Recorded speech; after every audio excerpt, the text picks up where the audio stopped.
Agriculture. The science or practice of farming, including cultivation of the soil for the growing of crops and the rearing of animals to provide food, wool, and other products. In the beginning, or at least the beginning of Homo sapien, or humans, it is believed that we were a species of hunter-gatherers, mostly nomadic, moving from place to place in search of food.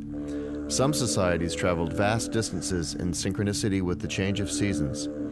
Then, around 7000 BC, or about 9,000 years ago, give or take a couple of thousand years, a number of tribes began collecting seeds from grasses and vegetation that were a food source on their nomadic routes and replanted them in regions preferred for year-round dwelling. The idea was that if one could grow, harvest, and store enough food during the local growing season to last throughout the non-growing season, a tribe could build a permanent community and put down roots, so to speak. So that worked for seeds, grains, and grasses, as they could be dried and stored, then ground and cooked to make bread or any number of savory dishes. But what to do about meat? There must have been a eureka moment when they realized that the animals they hunted were for the most part vegetarian and lived on seeds, grains, and grasses, the very seeds, grains, and grasses they already had in storage. This would lead to the domestication of cows, goats, chickens, etc., and the growing of feed for livestock. The plow.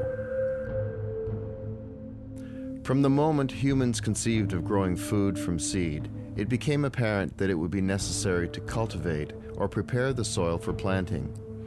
Initially, a handheld hoe was used to break up the soil, but this was extremely labor-intensive, especially when trying to cultivate an area large enough to feed an entire city.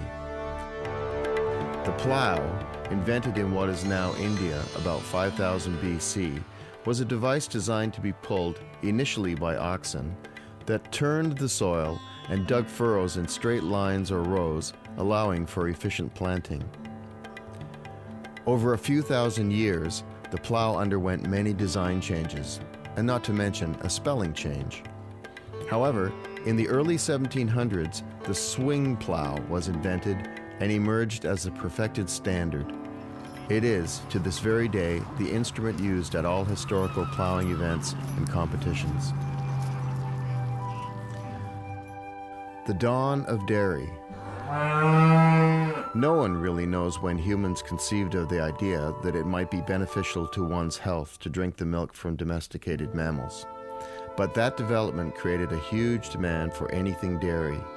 A myriad of varieties of cheese, ice cream, yogurt, butter, milk chocolate, but we're getting ahead of ourselves. As it would have been unnatural for an adult human to consume milk prior to the domestication of animals, a genetic change must have taken place which allowed them to drink the milk without getting sick.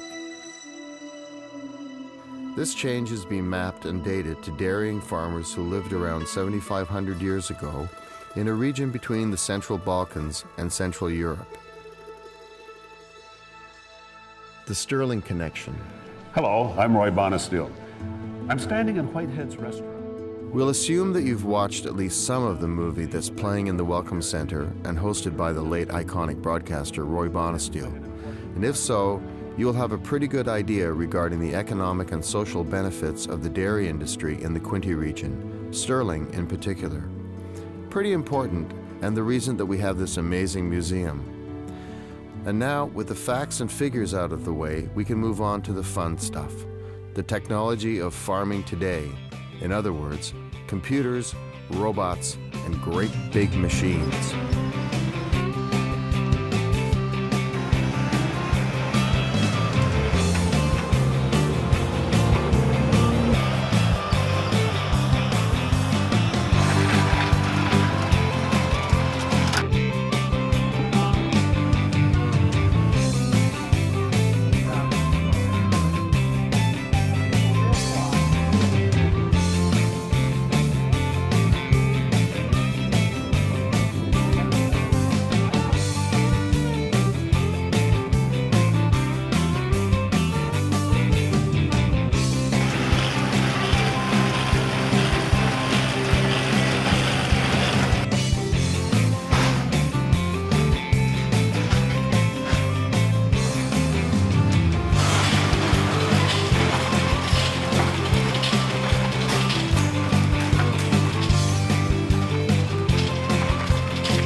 Well, that was fun, wasn't it? However, now we need to get serious. In today's fast-paced, technologically advanced global economy, we can get just about whatever we want, whenever we want it. And with the proliferation of product from third world and developing countries and their low wages, well, it's hard to resist the temptation to spend. But there's a problem. In our quest for finding the lowest price on items, we end up importing what we want or need from thousands of miles away. And that includes food that we already grow in our own backyard. If food has to travel thousands of miles, and according to studies, the average is 1,400 miles, it needs to either be picked before it's ripe, refrigerated and artificially ripened, chemically treated or genetically altered to maintain its visual appeal when it arrives at the local supermarket.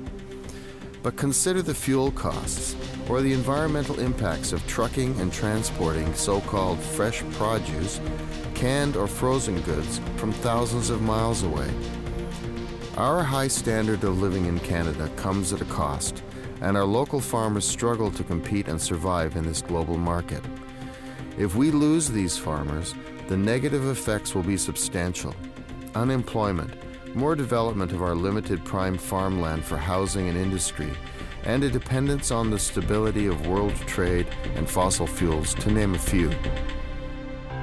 If you live in Ontario and are buying peaches, pears, or apples in the late summer or fall, consider all of the orchards in places like Niagara-on-the-Lake or Prince Edward County, and the family farmers and their employees who remain committed to growing and harvesting real, fresh, and healthy food and getting it to your local market in season.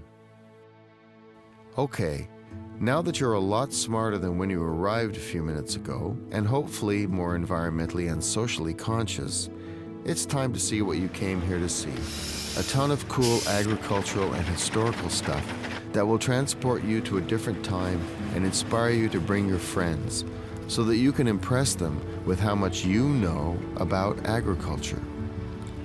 Thanks for watching. Now, go and be amazed.